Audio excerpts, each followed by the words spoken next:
তো চলে আসলাম ময়দার খামির রুটি নিয়ে। এর আগের দিন আমি এই রেসিপিটা আপনাদের সঙ্গে শেয়ার করেছিলাম, আবার একবার করছি। এখানে আমি ফরচুন ময়দার প্যাকেট নিয়ে নিয়েছি, আর এই জলটার মধ্যে একটু নুন অ্যাড করে দিচ্ছি।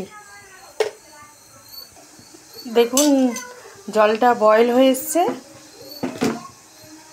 তো আমি এবার এতে ময়দা অ্যাড করে দেবো।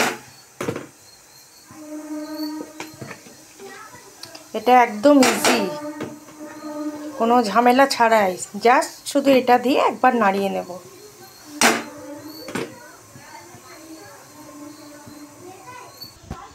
ব্যাস একদম রেডি। এবার আমি গ্যাসটা অফ করে দেবো। ব্যাস এটা আমি ঠান্ডা হওয়া পর্যন্ত একটু ওয়েট করব, কেন এত গরম তো হাত দিয়ে এটা মাখানো যাবে না।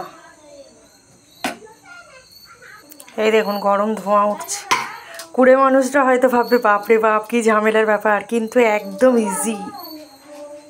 মানে একটা পাত্রে জল নিয়েছি, একটু একটু করে হাত দিয়ে মাখিয়ে নিচ্ছি। খেতে না একদম পুরো চালের আটা রুটির মতন লাগবে। তো দেখুন আমার ডোটা একদম রেডি, নরম তুলতুলে। এখন যেহেতু খাবো না, একটু ঢাকা দিয়ে রেখে দেবো, অন্যান্য কাজ সেরে পরে এসে এটা সেঁকে নেওয়া হবে। ওটা রেস্টে রেখে আমি ততক্ষণ এই স্ল্যাবগুলো মুছে নিচ্ছি, টাইলসগুলো মুছে নিচ্ছি। আমার না নোংরা দেখতে একদম ভালো লাগে না। রুটিগুলো একে একে সেঁকে নিচ্ছি, একদম তুলতুলে নরম হবে। দেখো একদম ফুলে কি সুন্দর হচ্ছে,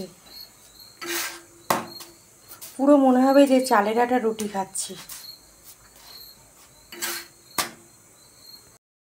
চলে এসছিস? তো রেডি আমার ডিনার, একদম নরম তুলতুলে ময়দা রুটি, তার সঙ্গে আছে দেশি মুরগির ঝোল আলু দিয়ে, আর এখানে আছে একটা লেডিকেনি, আর একদম লাস্টে EVN 400 আর অ্যালোভেরা জেল। তো কেমন লাগলো আমার ভিডিওটা অবভিয়াসলি জানাবে। ভিডিওটা আর বড় করছি না, এখানে এন্ড করছি। সবাই খুব ভালো থেকো, সুস্থ থেকো। Good night.